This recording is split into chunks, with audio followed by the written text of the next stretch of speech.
اللہ نے میرے نبی کو کیسا بنایا؟ ایک بدو عورت ہے، ان پڑھ عورت ہے، ام معبد الخزاعیہ، وہ میرے نبی کا حلیہ بتاتی ہے۔ وہ کہتی ہے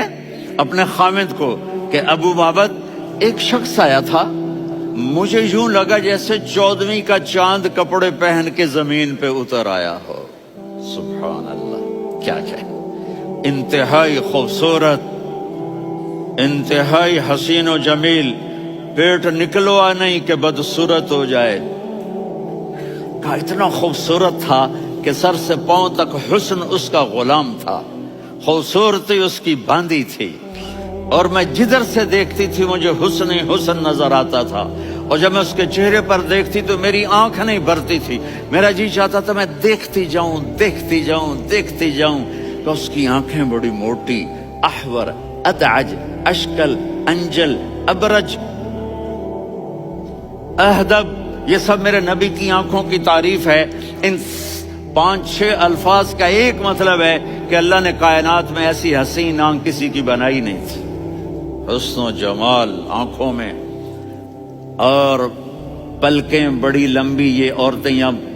نکلی لگا لیتی ہیں نا لمبا کرنے کے لیے، تو میرے نبی کے قدرتی یہ بال لمبے تھے حسن کو بڑھانے کے لیے، داڑھی بڑی خوبصورت تھی، زبان میں، آواز میں جادو تھا، آواز میں کشش تھی، آواز میں ایک ایسا دل کھنچتا تھا، گردن لمبی تھی، سر سے پاؤں تک حسن و جمال تھا، جب وہ بولتے تھے نور چھا جاتا تھا، جب وہ خاموش ہوتے تھے وقار چھا جاتا تھا، اور سوا البطن و صدر، سینہ اور پیٹ برابر، سبت القصب، سیدھا قد تھا، سیدھا قد، بالکل سیدھا قد، عریض المنکبین، چھاتی چوڑی تھی، طویل الزندین، بازو لمبے تھے، رحب الراحہ، یہ ہتھیلی بڑی چوڑی تھی، چوڑی ہتھیلی سخاوت کی نشانی ہوتی ہے، رحب مسیح القدمین، پاؤں اتنے نرم تھے لگتا تھا اس پر تیل لگا ہوا ہے، اور پانی اس سے یوں نیچے چلا جاتا تھا، اور یمشی تکفین، کندھے جھکا کے چلتے تھے۔ اللہ، یہاں 4 آدمی سلام کریں تو آدمی یوں ہو جاتا ہے، اور میرے نبی کو فرشتے سلام کر رہے ہیں اور آپ یوں چلتے تھے، ایسے ایسے چلتے تھے، تھوڑے سے کندھے جھکا کے چلتے تھے، ایسے آپ کبھی نہیں چلے۔ جو دیکھنے میں ایسا حسین ہو اس سے پیار کیوں نہ کیا جائے؟ خاندان اونچا ہو تو آدمی اس کی قدر اور عظمت کرتا ہے۔ میرے نبی کا خاندان کیا ہے؟ میرے نبی نے فرمایا اللہ نے آدم کی ساری اولاد سے عرب کو چنا، عرب کی ساری اولاد سے مضر کو چنا، مضر کی ساری اولاد سے قریش کو چنا، قریش کی ساری اولاد سے ہاشم کو چنا، اور ہاشم کی ساری اولاد سے اللہ نے مجھے چنا۔ میں سب سے اعلیٰ خاندان کا ہوں، عالی نسب ہوں، میرے اللہ نے میرے 10 نام رکھے ہیں، میں محمد، میں احمد، میں ماہی، میں حاشر، میں عاقب، میں فاتح، میں ابو القاسم، میں طٰہٰ، میں یاسین۔ یہ جو مائیں بیٹھی ہیں ان سے پوچھو، میں ایک مثال دیتا ہوں، محبت ہوتی ہے نا، چھوٹا بچہ گود کا، میرا چاند، میرا دلارا، یہ اس کا بچہ ہے بٹن جتنا، یہ نبیل کا اتنا سا ہے، تو اس کو کبھی یوں اٹھاتا ہے، کبھی یوں اٹھاتا ہے، کبھی یوں اٹھاتا ہے، کبھی یوں اس کو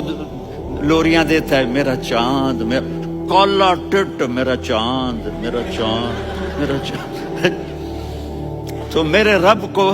اپنے حبیب سے محبت ہے تو صرف محمد نہیں کہتا، چونکہ محمد کہنے سے محبت کا فلو نکلتا نہیں، تو اللہ نے اپنی محبت کے فلو کو نکالا، میرا محمد، میرا احمد، میرا ماہی، میرا حاشر، میرا عاقب، میرا فاتح، میرا قاسم، میرا ابو القاسم، میرا طٰہٰ، میرا یاسین۔ یہ اللہ نے اپنے حبیب کے نام، اور پھر قرآن میں جاؤ، شاہد، مبشر، نذیر، داعی الی اللہ، سراج منیر، رؤوف، رحیم، عزیز، حریص، مزمل، مدثر، یہ اللہ نے پورے قرآن میں سارے نبیوں کا نام لیا، یا عیسیٰ، یا موسیٰ، یا یحییٰ، یا ابراہیم، یا نوح، نام لے کر پکارا، لیکن اپنے حبیب کو ایک دفعہ بھی یا محمد نہیں کہا، بلکہ لقب سے پکارا، یا ایھا النبی، یا ایھا الرسول، یا ایھا المزمل، یا ایھا المدثر۔ میرے رب نے اپنے حبیب کو ساری نسلوں میں سب سے عالی نسل بنایا اور آپ کے نسب کو آدم علیہ السلام تک پہنچایا.